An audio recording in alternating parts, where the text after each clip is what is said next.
ایک آیت اللہ نے کافروں سے گلہ کرتے ہوئے اتاری تھی،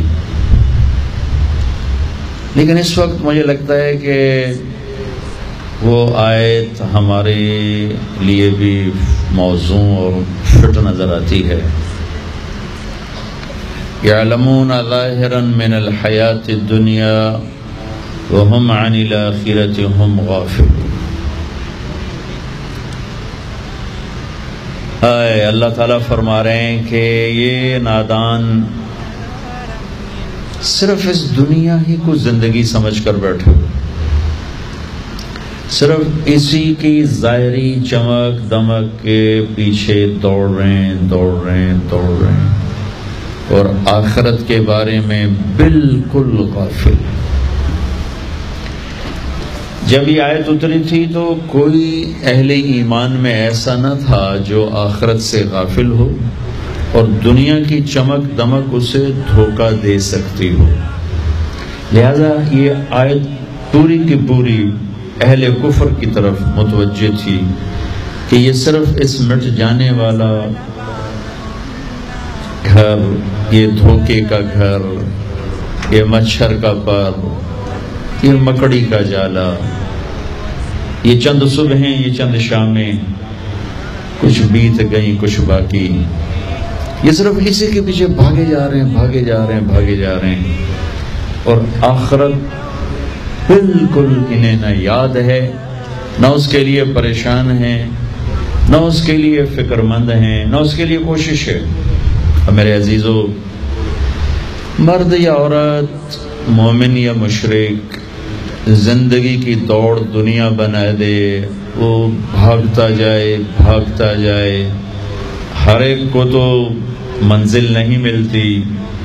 دنیا کی منزل کیا ہے؟ 3 چیزیں: عزت، دولت، شہرت۔ اب اپنا اندر جھانکو تو آپ کو یہ 3 بڑے مقاصد نظر آئیں گے۔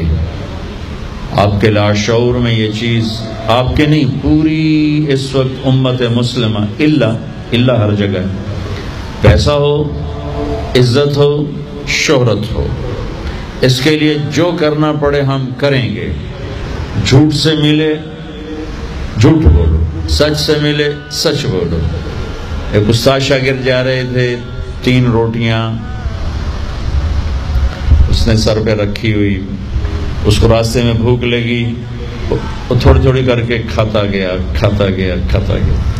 جب کھانے پر بیٹھے تو 2 نکلی، تو استاد نے کہا تیسری کہاں گئی؟ کہا جی پتہ نہیں کہاں گئی، میں تو آپ کے ساتھ ہی تھا۔ چپ ہو گئے، آگے چلے، 3 سونے کی اینٹیں ملی۔ کہا بیٹا ایک تیری، ایک میری، اور ایک اس کی جس نے روٹی کھائی۔ کہا استاد جی پھر ہر جگہ بھی جھوٹ کیا بولنا، میں نہیں کھائی تھی۔ تو نے کہا بیٹا تیرا سچ بھی جھوٹ ہے، تیرا جھوٹ بھی جھوٹ ہے۔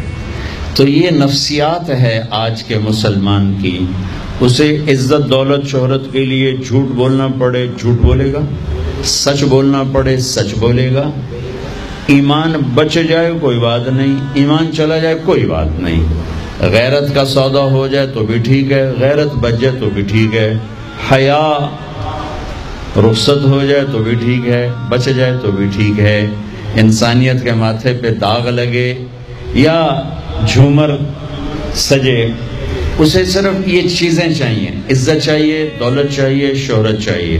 اس کے لیے سچ جھوٹ ایک دوسری چیز ہے، سچائی، دیانت، دھوکہ، فراڈ نہیں۔ جہاں سے مجھے یہ چیز ملے میں نے اس کے لیے سارا زور لگانا ہے۔ اور میرے عزیزو، ساری زندگی کی دولت اور عزت اور شہرت جب موت سے ضرب کھاتی ہے تو پتہ کیا ہوتا ہے؟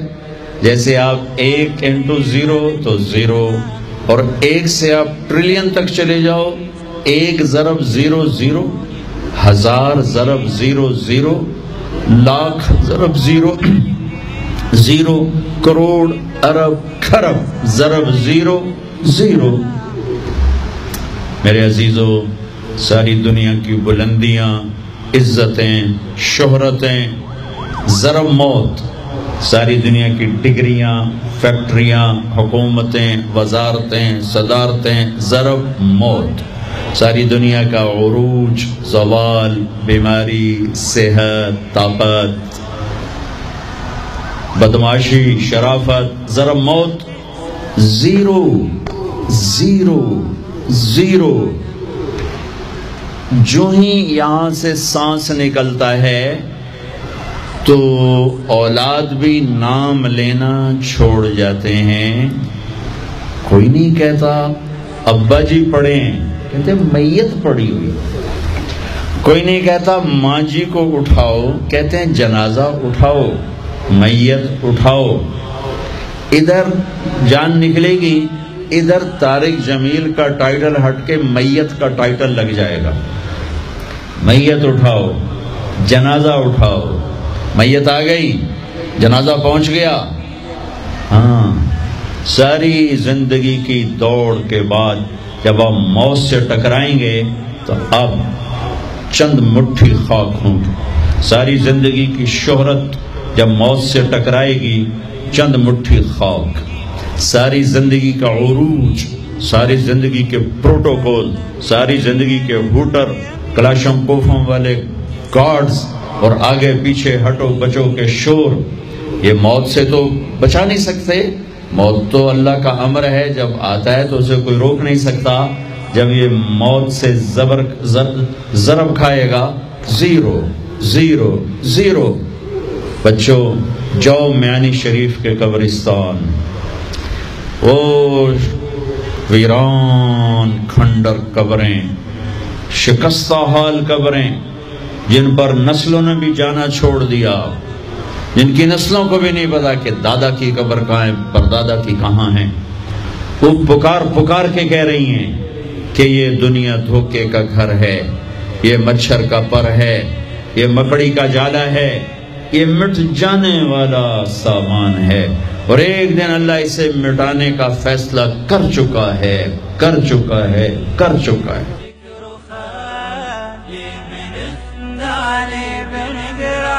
كلنا رمي شبكنا بحرها